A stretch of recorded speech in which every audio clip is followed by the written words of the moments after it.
Cette semaine, nous vous avons invité à témoigner sur les causes qui vous tiennent à cœur, mobilisation citoyenne et engagement humanitaire. Exemple, 1,5 million de dollars ont été récoltés en 48 heures en faveur des musulmans Rohingyas persécutés en Birmanie. Cette somme n'a pas été obtenue par une association humanitaire, non, mais par un YouTuber très suivi. Il a convaincu des célébrités comme l'acteur Omar Sy de se rendre au Bangladesh, d'où ils ont appelé toutes ces personnes à des dons pour les Rohingyas, à grand renfort de messages sur Twitter et de vidéos sur YouTube, des formes de mobilisation qui se multiplient à des niveaux plus confidentiels, certes, mais c'est une vraie tendance. Moi, j'ai pris connaissance de cette cause il y a environ 3-4 ans, parce que c'est vrai qu'on ne donnait pas vraiment d'importance à la situation des Rohingyas à l'époque.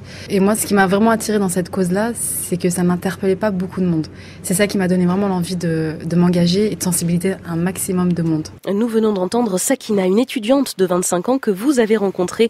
Abdelak Idrissi, bonjour. Bonjour. Derrière chaque mobilisation, il y a donc une histoire personnelle, une rencontre, une urgence. Oui, comme on vient de l'entendre, pour Sakina, c'est le silence relatif au sort des Rohingyas qu'il a décidé à se mobiliser. Suite à une conférence, elle rejoint l'association Halte au massacre en Birmanie. Elle s'occupe à son tour de l'organisation de galas de charité, de conférences. Un engagement qui va vite se heurter à une certaine indifférence.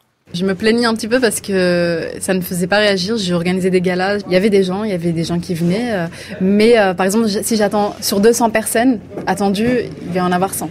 Après, avec le temps, avec la médiatisation surtout, parce qu'il faut le reconnaître, c'est la médiatisation qui a interpellé les gens, qui a mobilisé du monde. Grâce à cette médiatisation, maintenant, on remplit les conférences et puis on a pas mal de demandes aussi de conférences. Par exemple, moi à l'époque, ça m'arrivait de faire une conférence par mois. Aujourd'hui, j'ai même trop de demandes en fait de conférences parce que justement le sujet intéresse. L'autre enjeu de ces mobilisations, c'est leur efficacité dans la durée, car la médiatisation et l'émotion suscitée par une cause peuvent être volatiles.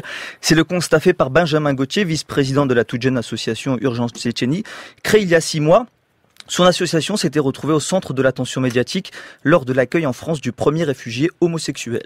Je pense que les gens s'intéressent ponctuellement et que c'est à nous de les intéresser tout le temps. Ensuite, je suis comédien, donc on a accès, nous, plus facilement aux médias, à la presse. Mais après, les journalistes ne nous appellent pas tous les jours pour parler de la Tchétchénie. Il faut qu'il y ait un événement, il faut qu'il y ait, par exemple, à l'arrivée du premier réfugié, tout le monde voulait nous interviewer, l'interviewer lui surtout.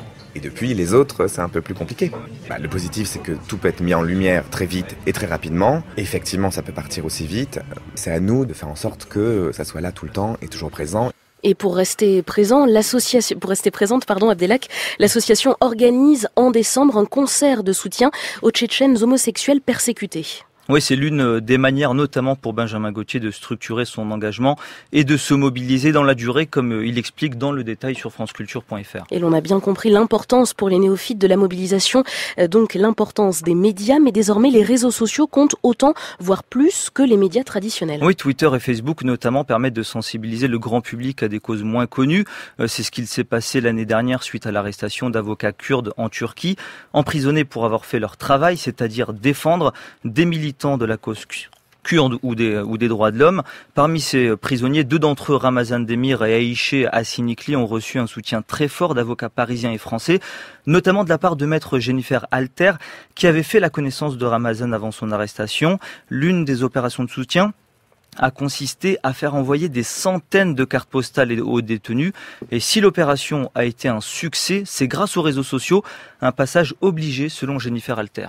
Pour moi, en tout cas, c'était évident parce que n'étant pas journaliste, n'ayant pas ces réseaux-là pour obtenir une visibilité, et en ayant un compte Twitter et étant assez actif sur ce réseau social, je me suis très vite rendu compte que c'était un moyen assez magique de communiquer. Donc finalement, on avait créé à l'époque un compte spécial pour Aïcha et Ramazan et ça a très très vite pris. Donc on a bien profité de ce moyen-là et je suis absolument pas sûre que ça aurait aussi bien pris s'il n'y avait pas eu Twitter et Facebook. Pour leur morale en détention, ça a été très très important et ils nous l'ont dit à plusieurs reprises, de savoir qu'ils n'étaient pas seuls, que tout le monde pensait à eux et que peut-être cette opération allait permettre de les aider à les libérer. Alors on ne peut pas dire que cette opération elle seule a permis la libération des avocats, mais cela a forcément contribué à mettre une forme de pression sur les autorités turques et les réseaux sociaux permettent désormais à chacun de sensibiliser sur une cause parfois lointaine et inconnue. Abdelak El Idrissi, merci. C'est vous qui signez ce hashtag Je me mobilise pour, à retrouver sur franceculture.fr.